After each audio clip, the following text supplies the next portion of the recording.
The town of Achaku was a place of color and rhythm.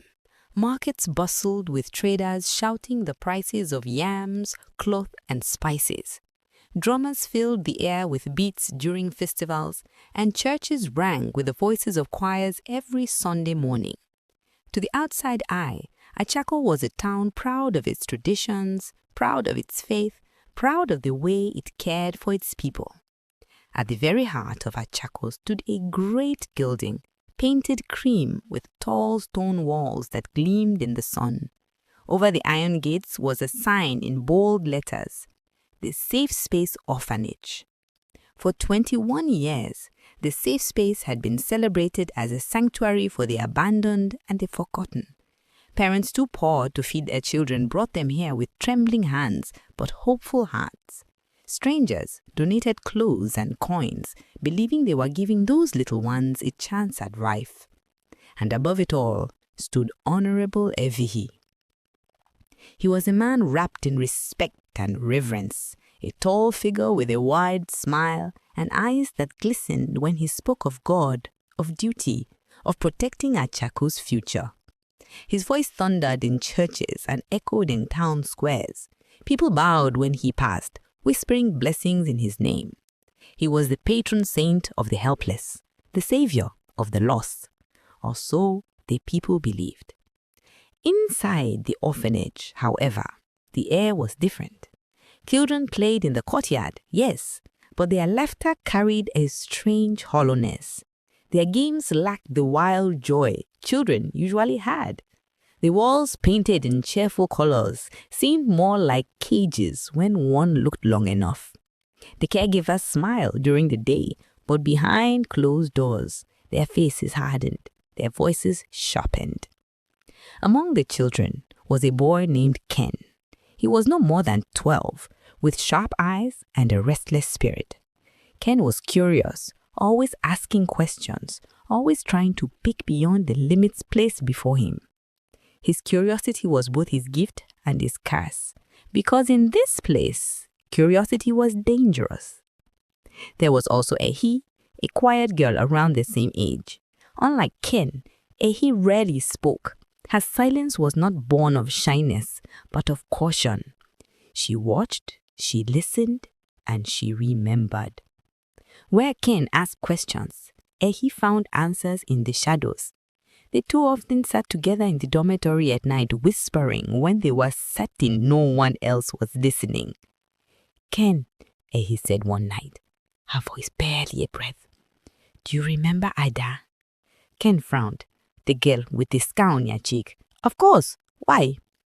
Ehi's dark eyes flickered toward the door. "She's gone." Ken's chest tightened. "Gone where?" "That's the thing," he whispered. "Nobody knows. They say her uncle came to take her home. But Ada didn't have an uncle." Ken's chest tightened.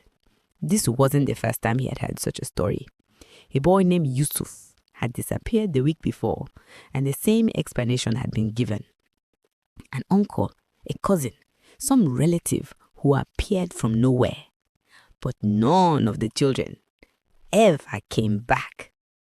Ken looked at the ceiling, jaw tight. "Something's wrong here," he muttered.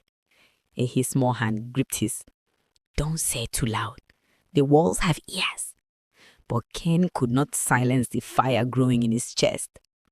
That morning, the children lined up in the courtyard as they always did, neat rows of small bodies in faded uniforms. Honorable Ervihi himself arrived walking through the gates with an entourage of aides and townsfolk eager to please him. The children had clapped and cheered as they had been taught, but their eyes carried no light. Honorable Ervihi's voice boomed, spreading across the courtyard like thunder. "My dear children, you are the future of Achaku. You are safe here, under the care of this safe space. Never forget, you are loved." The townspeople applauded, some even weeping with gratitude. Ervihi smiled and placed a hand on the head of a small boy in the front row. Cameras flashed as reporters captured the moment. Ken and Ehi watched from the back. "He doesn't mean those words," Ken whispered. His silence was answer enough. That night, when the lanterns dimmed and the town of Achaku slept peacefully, a van rolled quietly into the orphanage's back gate. The children knew the sound well.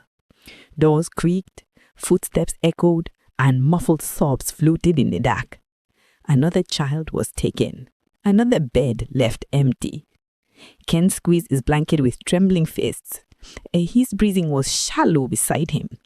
Neither spoke, but both knew the truth. The safe space was not safe at all. It was a trap, and Achaku, blinded by faith in Honorable Ervihi, had no idea what horrors lurked behind the walls. Night after night, the van came. The children of the safe space learned to recognize its sound before it even reached the gates. The low growl of the engine, the crunch of gravel under heavy tires, the slam of metal doors. It was a rhythm of terror, a reminder that no one was truly safe. Ken pressed his face against the cold window bars of the dormitory, his fists tight. Across the room, he sat upright in her bed, eyes wide and glistening. Neither of them spoke. Words could not stop what was coming. That evening, 3 boys had been called into the headmistress's office. Now, the van swallowed them whole. Their muffled cries were drowned by the rev of the engine. Within minutes, the vehicle disappeared into the night, leaving silence behind. The next morning, the beds were empty. By noon, the whispers began. They said their relatives came. No one saw them leave. Stop talking before they hear you. The silence was more terrifying than the words. Not all children went to the same fate.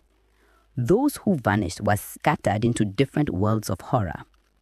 Some were dragged into trucks bound for distant farms and factories. Their small hands blistered under heavy labor, their backs bent before their time. These children became invisible slaves, traded like tools, never to know a childhood again. Others were taken to shadowy compounds where hooded men chanted over flickering flames. The air reeked of blood and smoke. Innocent voices screamed into the night. Before vanishing forever, sacrificed in rituals whispered about only in Achaku's darkest corners. And then there were the chosen few, the ones who showed fire in their eyes, strength in their bones. They were taken to secret training camps deep in the forest. There, childhood ended with the crack of whips and the bark of orders. They learned to fight, to kill, to become shadows. Some were molded into bodyguards, others into assassins for hire. Their loyalty was not to family or home, but to whoever paid the highest price. Ken and he did not yet know the full truth of these fates, but they sensed it. They saw the fear etched on the faces of the ones selected. They heard screams carried by the wind on nights when the van left its gates open too long. One night, unable to hold back, Ken whispered into the dark, "They are not coming back, are they?" His eyes glistened, her small fingers clutching her blanket. "No." Ken swallowed hard. "We need to get out of here." He shook her head. "Where would we go? The gates are locked, the walls are high, and if they catch us?" Ken turned away, jaw tight, his young face burning with helpless rage. He hated the fear that chained them. He hated the way the adults lied.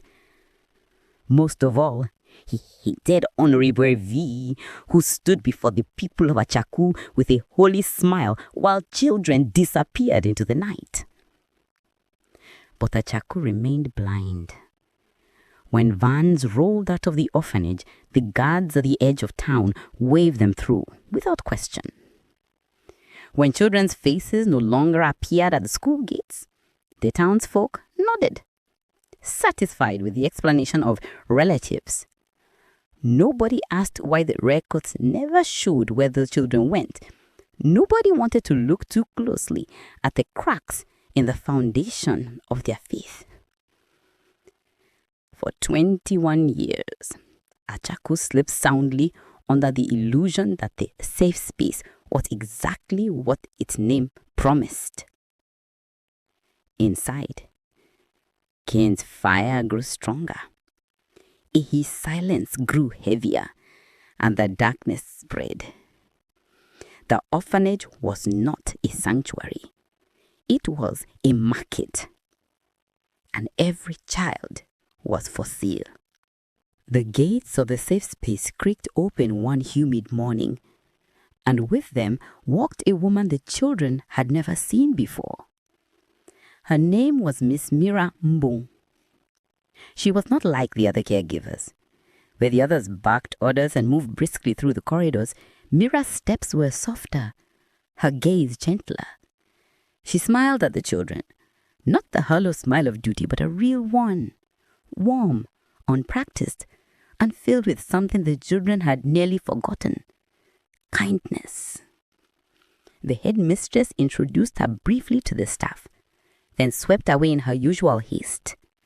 Mira was left standing in the courtyard with a notebook pressed against her chest, surrounded by the watchful eyes of dozens of wary children.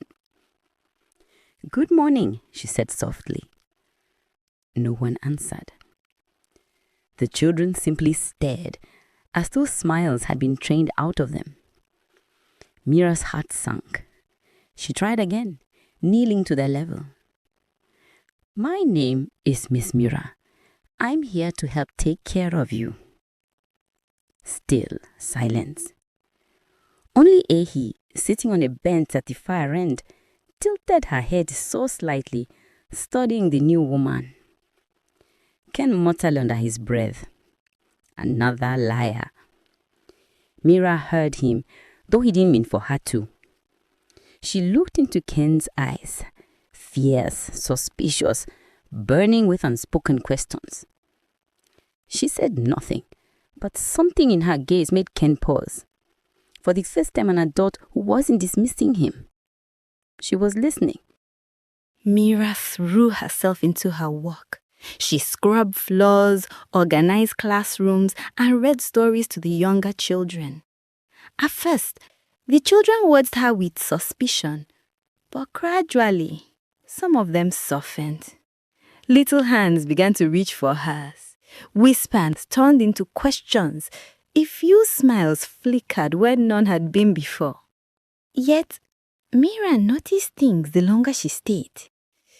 The children flinched at the sound of engines outside. They ate their meals in silence, even when she encouraged laughter. And every so often, she counted the beds and realized one was empty. The caregivers explained quickly. Adopted, a relative came, you know how it is. But the records told a different story.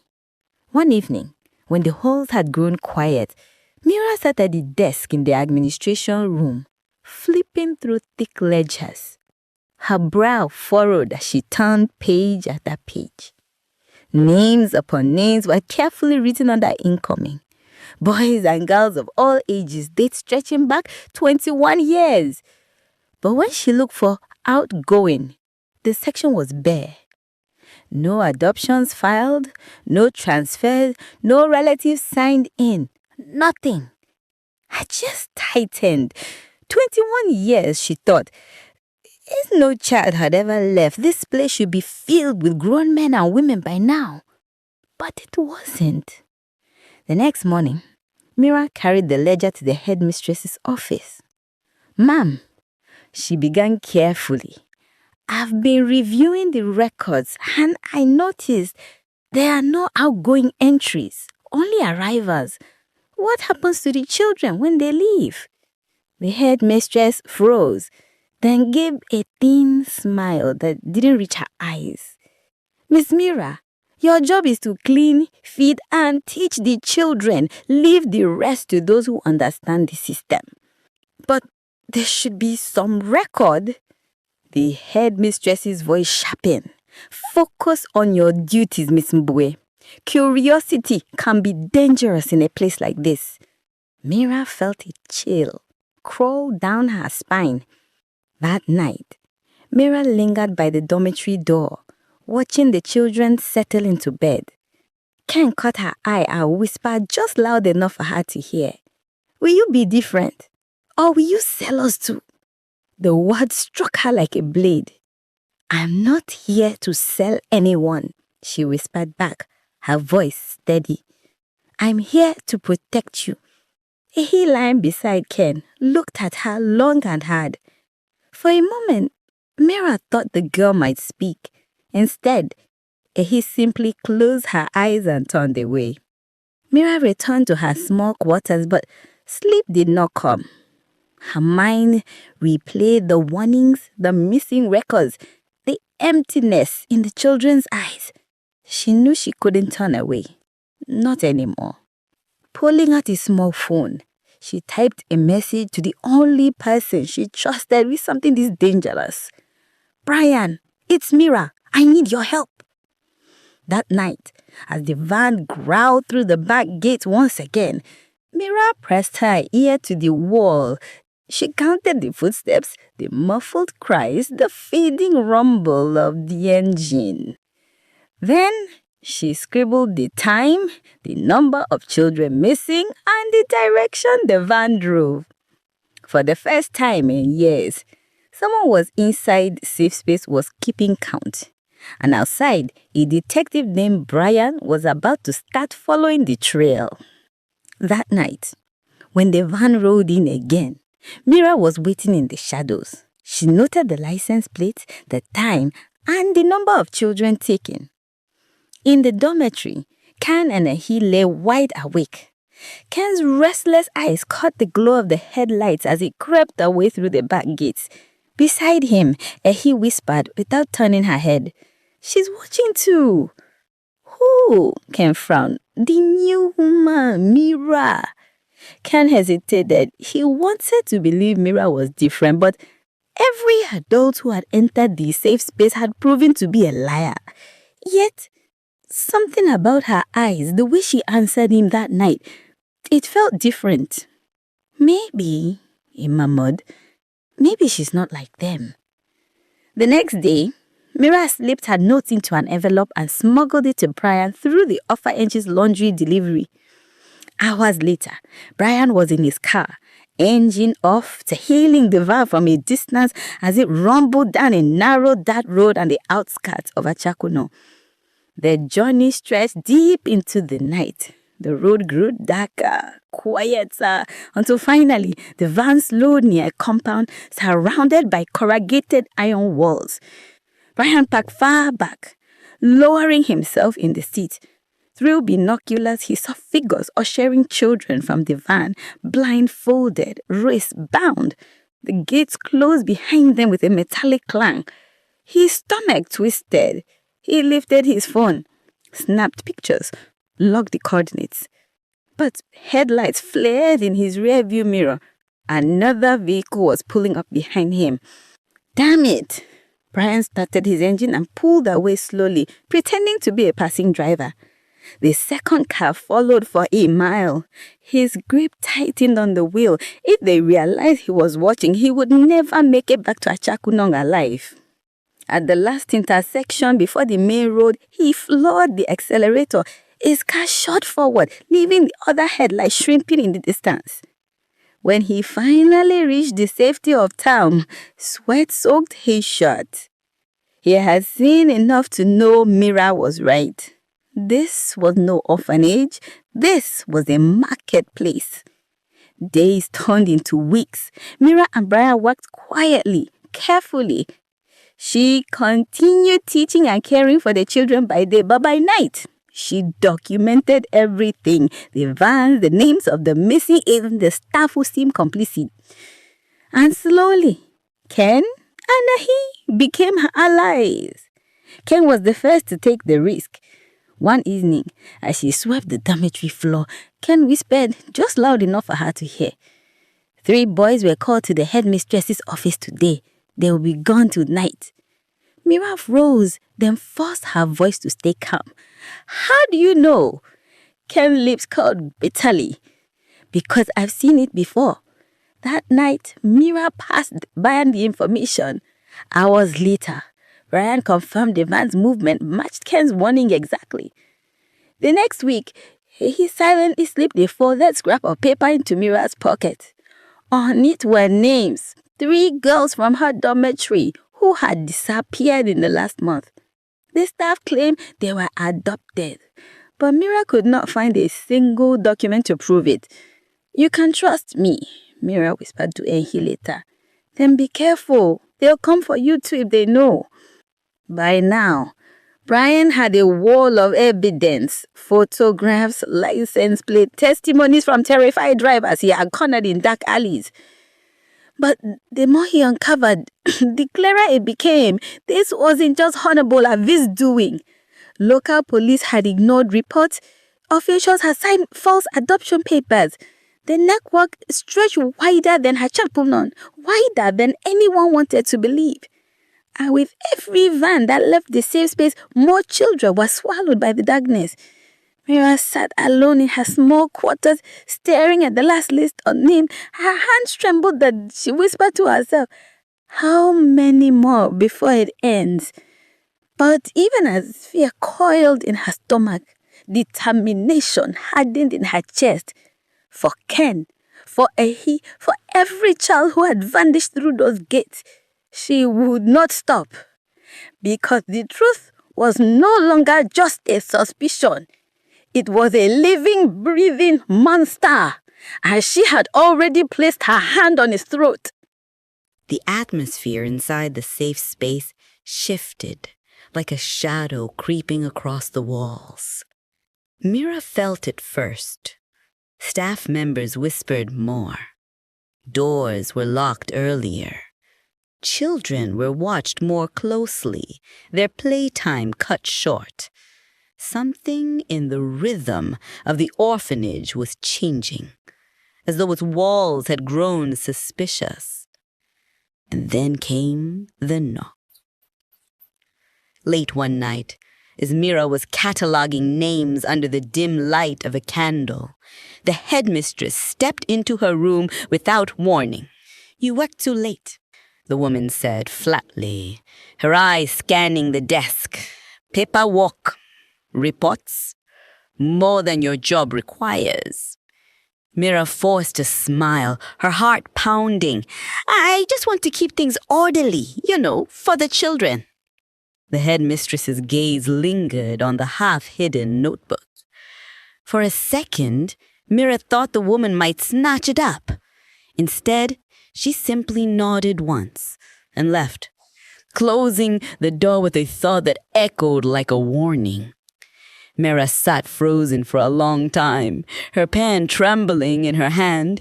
She had been seen. And in this place, being seen could mean being erased. Meanwhile, Bryan continued his hunts in the night. He had grown used to the long hours of tailing the vans, but one evening he realized too late that the hunters had become the hunted. A van he was following pulled off the road unexpectedly. Before Bryan could react, a motorcycle roared up beside his car, smashing the side mirror with a pipe. Another bike appeared on the other side, trapping him. Damn, Bryan muttered, swerving hard. His car lurched into a ditch, but he kept the engine running, forcing his way back onto the road as the bikers chased them. Metal clanged against his door. A window shuttered. Heart hammering, Bryan killed his headlights and veered into a forest track, branches scratching the sides of his car. For several agonizing minutes, the engines roared behind him, closing in. Then silence. They had lost him. Breathless, bleeding from a cut on his forehead, Bryan gripped the wheel.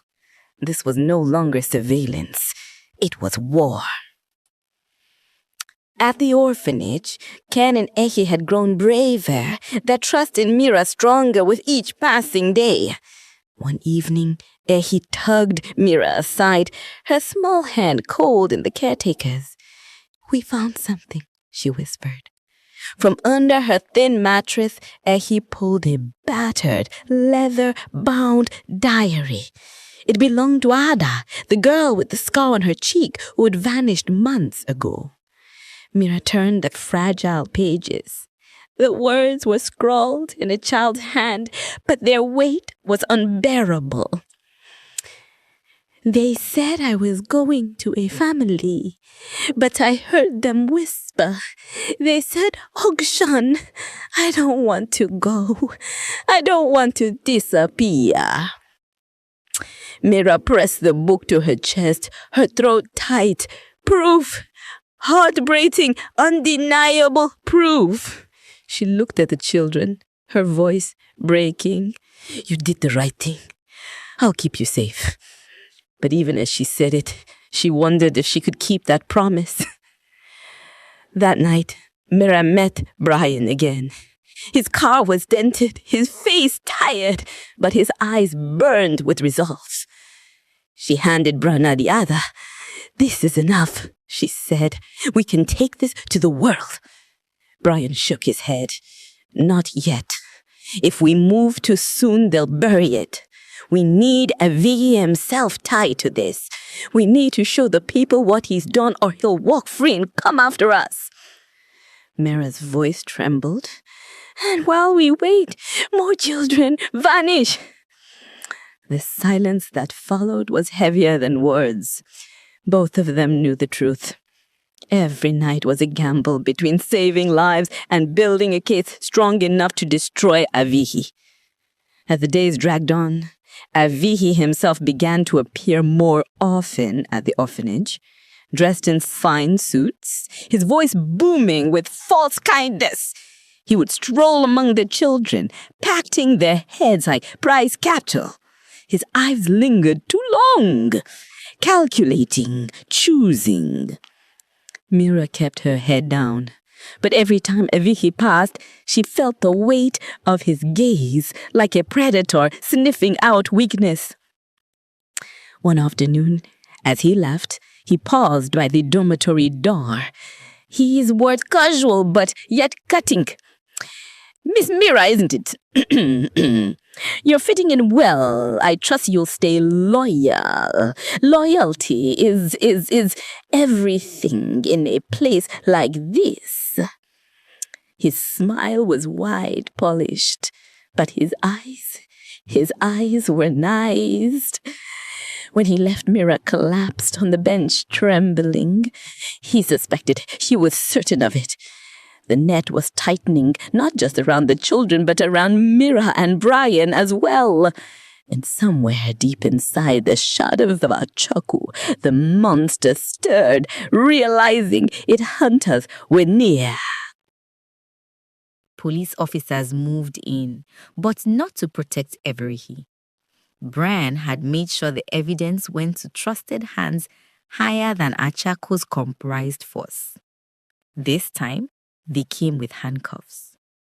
"Honorable Ervihi, you are under arrest for trafficking, abduction, and crimes against children." Ervihi did not resist. He simply stood tall, his fine suit now stained with dust and fury. The officers clasped steel around his wrists, and the crowd roared in outrage and relief. But as he was dragged past Mira, Ken, and Ehi, Ervihi paused. His lips crawled into a hiss, his voice low but sharp enough to pierce the noise. "You fools, this is bigger than me. Stop me today, and tomorrow 10 more will rise in my place. You have only scratched the surface. The market is hungry. The world is darker than you know." His words lingered, a venom that chilled the air. Then He was shoved into a waiting van, swallowed by the crowd's fury. Ken clutched Mira's hand, tears streaking his face. "Is it over?" he whispered. Mira pulled him close, her eyes burning with both victory and sorrow. "It's a beginning, but not the end," she said softly, because deep inside, she knew Ervihi was right. The monster had lost one head, but others still lurked in the shadows, waiting to take its place. The days after the festival were a blur of headlines and protests. Across Achaku, the people whispered Ervihi's name with shock, some still refusing to believe their beloved minister could harbor such evil. Others wept openly, realizing that children they had once donated clothes or food for were lost forever. The safe space was shut down, its gates locked under police guard.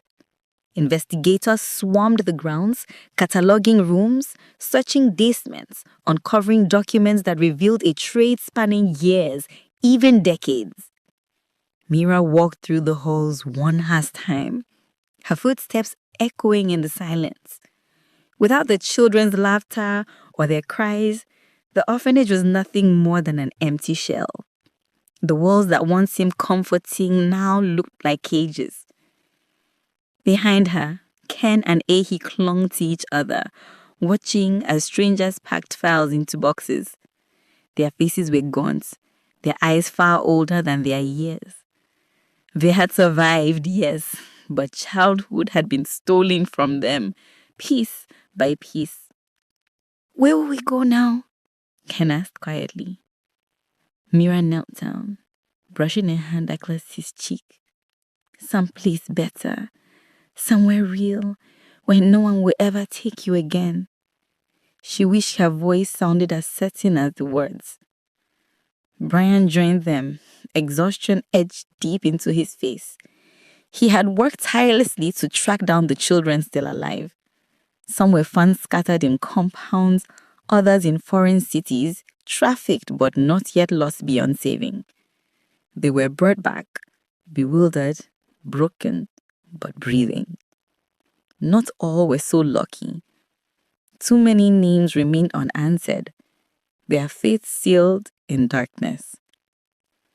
Bryan handed Mira a thin folder. "The government wants you to put you in charge of temporary care until they relocate the survivors. They trust you." Mira nodded, swallowing hard.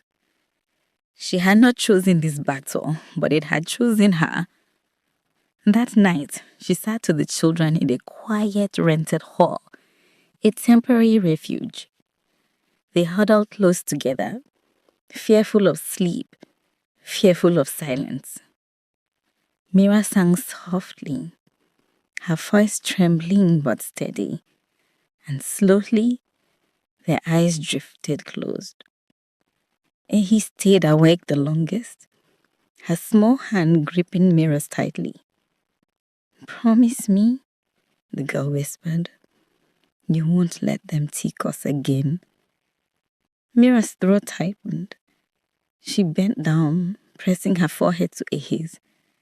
"I promise. As long as I breathe, I promise." Far away, in a prison cell, Honorable Ervihi sat in silence. His trial loomed, his empire shattered, but his words from the festival clung like smoke over Achaku. "This is bigger than me." And in the shadows of distant cities, where money and hunger fueled darker appetites, other men were already taking notes, already making plans. The safe space was gone. The children were free, but the monster was not dead. And as Mira watched Ken, Ervihi, and the others sleep, she knew this was not an ending. It was the first fragile step in a much longer fight.